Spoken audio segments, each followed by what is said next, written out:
हमारे channel the India insider पर आपका स्वागत है, जहां हम विवादास्पद विषयों के पीछे छिपी सच्चाई को उजागर करते हैं। आज हम इलेक्ट्रॉनिक वोटिंग मशीनों (ईवीएम्स) की दुनिया में घुसपैठ पर गहराई से जाएंगे और एक जलते सवाल पर चर्चा करेंगे।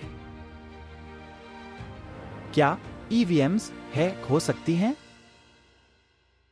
ईवीएम्स की सुरक्षा के आसपास भ्रम और आरोपों के प्रसार के साथ हम यहाँ तत्व और कल्पना से अलग होकर इस महत्वपूर्ण मुद्दे पर आपको सबसे न्यू और लेटेस्ट जानकारी प्रदान करने के लिए हैं।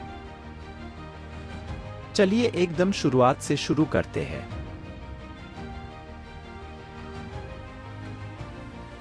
ईवीएम्स को वोटिंग प्रक्रिया को आधुनिक और सुगम बनाने के लिए पेश किया गया था।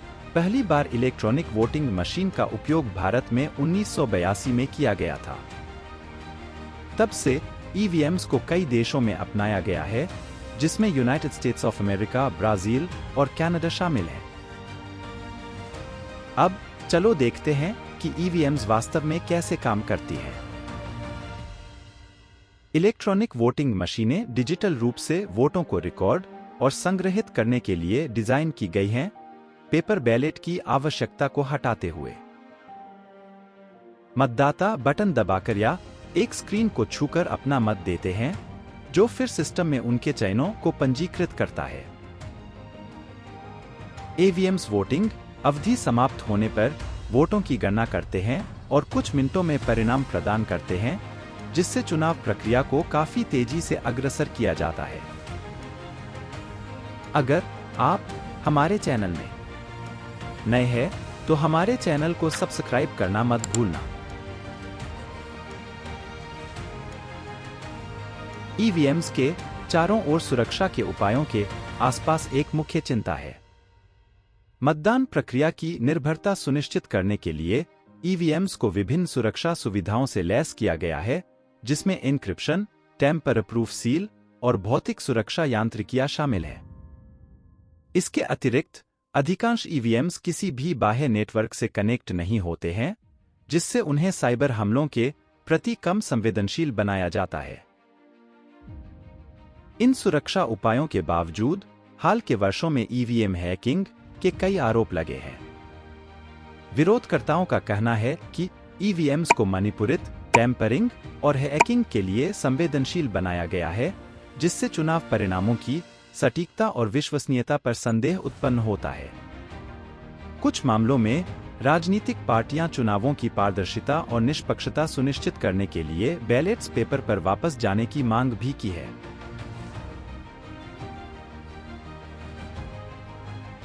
तो क्या वाकई ईवीएम्स हैक होती हैं? चलो कुछ सबसे सामान्य दावों की जांच करें जो ईवीएम हैकिंग के चारों ओर चर्चा करते हैं। प्रमुख चिंता में से एक यह है कि आंतरिक या बाह्य हैकर्स ईवीएम्स का अनधिकृत पहुंच प्राप्त कर वोट की गिनती में परिवर्तन कर सकते हैं।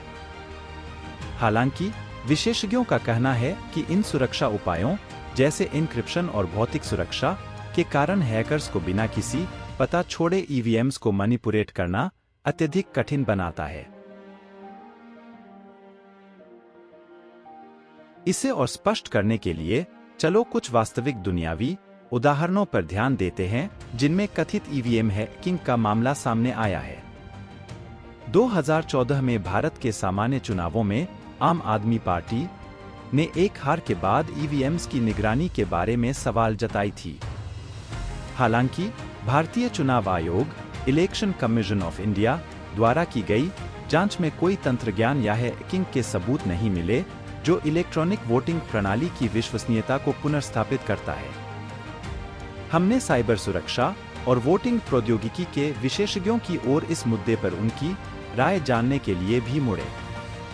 जॉन्स हॉपकिंस यूनिवर्सिटी के प्रोफेसर और इलेक्ट्रॉनिक वोटिंग सुरक्षा के विशेषज्ञ डॉक्टर अवी रूबिन के अनुसार, हालांकि कोई भी प्रणाली पूरी तरह से अविश्वसनीय नहीं है, ईवीएम्स में मजबूत सुरक्षा सुविधाएं हैं जो उन्हें हैकिंग के खिलाफ अत्यधिक प्रतिरोधी बनाती है।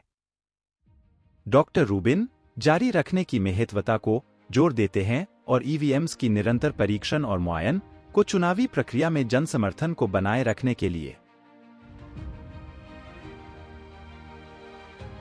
संक्षेप में, ईवीएम हैकिंग के बारे में सच्चाई उससे कहीं अधिक जटिल है जो आंखों के सामने है। हालांकि तमाम आरोप और संदेह होने के बावजूद साक्ष्य इस सुझाव को देते हैं कि ईवीएम्स आमतौर पर सुरक्षित और विश्वसनीय हैं। किसी भी प्रौद्योगिकी की तरह सुधार और सतर्कता के लिए हमेशा जगह होती है, लेकिन यह महत्वपूर्ण है कि हम अपने निर्णयों को तथ्यों और सबूतों पर आधारित बनाएं, अनुमान और डर के बजाय। इलेक्ट्रॉनिक वोटिंग मशीनों के बारे में सच्चाई को खोजने के इस सफर में हमारे साथ जुड़ने के लिए धन्यवाद। यदि आपको यह वीडियो जानकारीपूर्ण लगा तो हमारे चैनल को लाइक, शेयर और सब्सक्राइब करना न भूलें और अधिक विवादास्पद विषयों के गहराई से खोज के लिए। अगली बार तक जिज्ञासु रहें और सूचित रहें। जय हिंद, जय भारत।